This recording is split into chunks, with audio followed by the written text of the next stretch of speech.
പ്രിയപ്പെട്ടവരെ, 2026 മേട വിഷു സംക്രമ ഫലത്തെക്കുറിച്ചാണ് ഇന്നത്തെ വീഡിയോയിൽ പറയുന്നത്.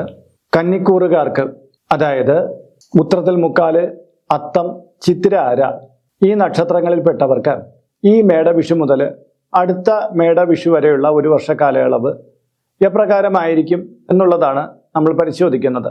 2026 ഏപ്രിൽ മാസം 14-ാം തീയതി, അതായത് 1201 മേടമാസം 14-ാം തീയതി ഉദയാൽപരം 8 നാഴിക 8 വിനാഴികയ്ക്ക്, അതായത് പകൽ 9:32 ചതയം നക്ഷത്രം 3-ാം പാദത്തിൽ മേടരവി സംക്രമം നടക്കുകയാണ്. ഈ സംക്രമഫലം കന്നിക്കൂറുകാർക്ക് എപ്രകാരമായിരിക്കുമെന്ന് നമുക്ക് പൂർണ്ണമായിട്ട് മനസ്സിലാക്കാം. ഒപ്പം തന്നെ ദോഷങ്ങൾ കുറയ്ക്കുവാനുള്ള മാർഗങ്ങൾ മനസ്സിലാക്കാം. ഒപ്പം തന്നെ ഗുണഫലങ്ങൾ പൂർണ്ണമായിട്ടും നമുക്ക് ലഭ്യമാകാനുള്ള മാർഗങ്ങൾ നമുക്ക് മനസ്സിലാക്കാം. അങ്ങനെ ജ്യോതിഷ കുതുകിയായിട്ടുള്ള ഒരാൾക്ക് വളരെ പ്രയോജനപ്പെടുന്ന ഒരു വീഡിയോ ആയിരിക്കും ഇത് പൂർണ്ണമായിട്ട് കാണുക. നമസ്കാരം, ഞാൻ RJ അയ്യർ, ഹരിചന്ദന മഠം. അപ്പോൾ കന്നിക്കൂറുകാരെ സംബന്ധിച്ചിടത്തോളം ഈ വർഷം കുറച്ച് നേട്ടങ്ങളൊക്കെ ഉണ്ടാക്കാൻ കഴിയുന്ന കാലയളവാണ്. എന്നാൽ ചില ചെറിയ വിഷയങ്ങളിൽ കോട്ടങ്ങളും ഉണ്ട്. ധനസമ്പാദന യോഗം ഉള്ള ഒരു കാലഘട്ടമായിരിക്കും ഇത്. ഈ ധനം ചുമ്മാ നമുക്ക് വന്നു ചേരും എന്നല്ല ഇതിന്റെ അർത്ഥം. നമ്മൾ മിച്ചം പിടിക്കാൻ കുറച്ച് ശീലങ്ങളൊക്കെ കാണിക്കും. ആ ശീലം ഫലപ്രാപ്തിയിലെത്തും. കഴിഞ്ഞ കാലഘട്ടങ്ങളിലൊക്കെ നമ്മൾ മിച്ചം പിടിക്കാൻ ശ്രമിച്ചപ്പോൾ ചെലവ് കൂടി വരികയാണ് ഉണ്ടായത്. എന്നാൽ ഈശ്വരേച്ഛയാല് ഭഗവാനെ മനസ്സിൽ ധ്യാനിച്ചുകൊണ്ട് നമ്മൾ ഇത്തവണ ചില ഇൻവെസ്റ്റ്മെന്റ് പദ്ധതികളിലൊക്കെ കൃത്യമായ രീതിയിൽ ഒരു മാസാമാസം ഇത്ര തുക എന്നൊക്കെയുള്ള രീതിയിൽ ഇൻവെസ്റ്റ് ചെയ്താൽ നമുക്ക് നേട്ടം ഉണ്ടാക്കിയെടുക്കാൻ പറ്റുന്നതാണ്. മാത്രമല്ല, വാഹനയോഗം കാണുന്നുണ്ട്. പകുതി വഴിയിൽ നിന്നുപോയ ചില കാര്യങ്ങളുണ്ട്. അത് പുനരാരംഭിക്കാനും അതിൻ്റെ പരിസമാപ്തിയിൽ എത്തിച്ചേർക്കാനും ഈ കൊല്ലം കഴിയുന്നതാണ്. വിദ്യാർത്ഥികൾക്ക് പഠന മികവ് ഉണ്ടാകുന്ന കാലഘട്ടമാണ്. ഉപരിപഠനവുമായിട്ട് വിദേശത്ത് പോകാൻ ആഗ്രഹിക്കുന്നവർക്ക് ചില തടസ്സങ്ങളുണ്ടെങ്കിലും ഏതാനും മാസങ്ങളുടെ ഒരു ഗ്യാപ്പിന് ശേഷം അത് ശരിയായി കിട്ടുന്നതാണ്. ഏറ്റെടുത്ത കാര്യങ്ങൾ സമയബന്ധിതമായിട്ട് ചെയ്തു തീർക്കാൻ കഴിയുന്നതാണ്.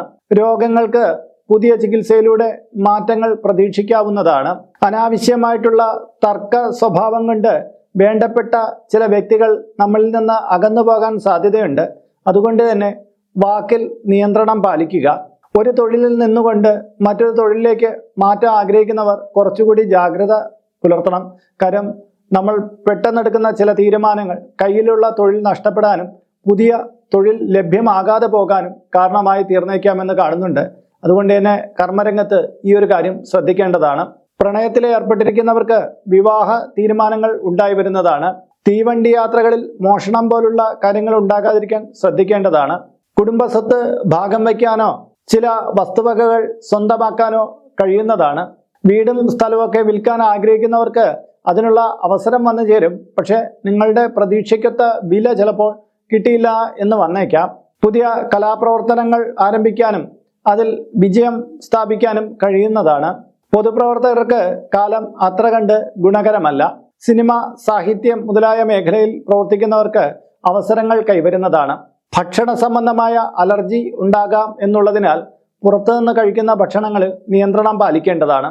ആരോഗ്യ സംബന്ധമായ വിഷയങ്ങളിൽ കുറച്ചുകൂടി ശ്രദ്ധ പുലർത്തുന്നതും ജീവിതശൈലി രോഗങ്ങളെ മാറ്റിയെടുക്കാൻ വേണ്ടിയിട്ടുള്ള വ്യായാമ പദ്ധതികൾ ആസൂത്രണം ചെയ്യുന്നതുമാണ്. ചിട്ടി, ലോണ് മുതലായവ കിട്ടാൻ സാധ്യതയുള്ള കാലഘട്ടമാണ്.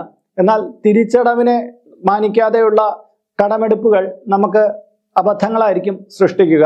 നഷ്ടപ്പെട്ടു എന്ന് കരുതി നിന്ന ചില കാര്യങ്ങൾ നമുക്ക് ലഭ്യമാകാൻ ഈ കാലയളവ് പ്രയോജനപ്പെടുത്താം. തൊഴിലുമായി ബന്ധപ്പെട്ട് അന്വേഷിക്കുന്നവർക്ക് ശുഭവാർത്തകൾ കിട്ടുന്നതാണ്. ഉദരസംബന്ധമായ വൈഷമ്യങ്ങൾക്ക് സാധ്യതയുണ്ട്. വൈകുന്നേര സമയത്തുള്ള ഭക്ഷണ നിയന്ത്രണം പ്രത്യേകം ശ്രദ്ധിക്കേണ്ടതാണ്. കാട് പിടിച്ചിട്ടുള്ള സ്ഥലത്തൂടെയുള്ള യാത്രകൾ പരമാവധി ഒഴിവാക്കുക. നാഗബന്ധം പോലുള്ള കാര്യങ്ങളുണ്ട്, അതുകൊണ്ട് തന്നെ ശ്രദ്ധ പുലർത്തേണ്ടതാണ്. അപ്പോൾ കന്നിക്കൂറുകാർക്ക് വിഷു സംക്രമവുമായി ബന്ധപ്പെട്ട് ഇങ്ങനെയുള്ള ഫലങ്ങളാണ് കാണപ്പെടുന്നത്. ഇതിലെ ദോഷങ്ങൾ കുറച്ചു കൊണ്ടുവരാനും ഗുണാധിക്യം വർദ്ധിപ്പിക്കാനുമുള്ള ചില കാര്യങ്ങൾ കൂടി സൂചിപ്പിക്കാം. അതിനു മുമ്പ് ഇതിൻ്റെ കീഴെ കമൻറ്റ് ബോക്സിലും ഡിസ്ക്രിപ്ഷൻ ബോക്സിലും നമ്മുടെ വാട്സപ്പ് ചാനലിൻ്റെ ലിങ്ക് കൊടുത്തിട്ടുണ്ട്. അതിലൂടെ ചാനൽ പ്രവേശിച്ചാൽ നിങ്ങളുടെ പിറന്നാളിന്, നിങ്ങളുടെ കുടുംബ അംഗങ്ങളുടെ പിറന്നാളിന് സൗജന്യമായിട്ട് പുഷ്പാഞ്ജലി അർച്ചനകൾ നടത്തി കിട്ടുന്നതാണ്. മാത്രമല്ല ഹൈന്ദവ ആചാര സംബന്ധമായ ഒട്ടേറെ വിവരങ്ങൾ എന്നും രാവിലെ നിങ്ങളുടെ മൊബൈൽ ഫോണിലൂടെ സൗജന്യമായിട്ട് തന്നെ നൽകുന്നതുമാണ്. ഇതിൻ്റെ കീഴെ കമൻറ്റ് ബോക്സിൽ നിങ്ങളുടെ പേര്, നിങ്ങളുടെ സ്ഥലം, നിങ്ങളുടെ നക്ഷത്രം ഇവ രേഖപ്പെടുത്തിയാൽ ഇവിടെ നടക്കുന്ന പൂജാ പ്രാർത്ഥനകളിൽ നിങ്ങളെ കൂടി ഉൾക്കൊള്ളിക്കുന്നതാണ്. 1 മാസത്തേക്കായിരിക്കും ഇപ്രകാരം ചെയ്യുന്നത്. കൂടുതലായിട്ട് വേണമെന്നുള്ളവർ ഇനി തൊട്ട് ഇതിൽ അപ്ലോഡ് ചെയ്യുന്ന എല്ലാ വീഡിയോകളുടെ കീഴെ നിങ്ങളുടെ ഡീറ്റെയിൽസ് ഇങ്ങനെ കൊടുത്താൽ മതി. അതിനായിട്ട് ഇതുവരെയ്ക്കും ഈ ചാനൽ നിങ്ങൾ സബ്സ്ക്രൈബ് ചെയ്തിട്ടില്ലെങ്കിൽ അത് ചെയ്യണം. ഒപ്പം തന്നെ ഈ വീഡിയോ ഒന്ന് ലൈക്ക് ചെയ്യുവാനും കൂടി താല്പര്യപ്പെടുന്നു. എങ്കിൽ മാത്രമായിരിക്കും റെക്കമെൻഡേഷനായിട്ടും നോട്ടിഫിക്കേഷനായിട്ടും ഈ ചാനലിലെ പുതിയ വീഡിയോകളുടെ വിവരങ്ങൾ നിങ്ങൾക്ക് ലഭ്യമാവുക. എങ്കിൽ മാത്രമായിരിക്കുമല്ലോ നിങ്ങൾക്ക് നിങ്ങളുടെ ഡീറ്റെയിൽസ് കൊടുക്കാൻ കഴിയുക. അപ്പോൾ പരിഹാര കാര്യങ്ങളിലേക്ക് വരാം. ചെമ്പരത്തി പൂക്കൾ കൊണ്ട് ഭദ്രകാളി ക്ഷേത്രത്തിൽ മാസത്തിലെ അവസാനത്തെ ചൊവ്വാഴ്ച തോറും അഷ്ടോത്തര പുഷ്പാഞ്ജലി കഴിപ്പിക്കുക. വനദുർഗാദേവി ക്ഷേത്രത്തിൽ കടുംപായസം നവമി തോറും 5 മാസം ചെയ്യുക. ശാസ്താക്ഷേത്രത്തിൽ നീലശംഖുപുഷ്പത്തിന്റെ പൂക്കൾ കൊണ്ട് അഷ്ടോത്തര പുഷ്പാഞ്ജലി കഴിപ്പിക്കുക. മഹാശാസ്ത്രി യന്ത്രം യഥാവിധി തയ്യാറാക്കി കഴുത്തിൽ ധരിക്കുക. ഗണപതിക്ക് ചതുർത്ഥി തോറും നാളികേരം ഉടയ്ക്കുക മുതലായവ സമയദോഷത്തെ മാറ്റിയെടുക്കാൻ പ്രധാനപ്പെട്ട വഴിപാടുകളാണ്. അപ്പോൾ ഇന്നത്തെ വീഡിയോ ഇവിടെ പൂർണ്ണമാവുകയാണ്. ഇതുമായി ബന്ധപ്പെട്ട നിങ്ങളുടെ അഭിപ്രായങ്ങൾ, നിങ്ങളുടെ നിർദ്ദേശങ്ങൾ ഇതിന് കീഴെ കമൻറ്റ് ബോക്സിൽ രേഖപ്പെടുത്താവുന്നതാണ്. ഇതിൽ കാണുന്നത് എൻ്റെ വാട്സപ്പ് നമ്പറാണ്. ജ്യോതിഷ സംബന്ധമായതും പൂജാ സംബന്ധമായതുമായ അപ്പോയിൻമെൻറ്റിന് വേണ്ടിയിട്ടാണ് ഇത് നൽകിയിരിക്കുന്നത്. നേരിട്ട് വിളിച്ചു കഴിഞ്ഞാൽ കിട്ടുകയില്ല.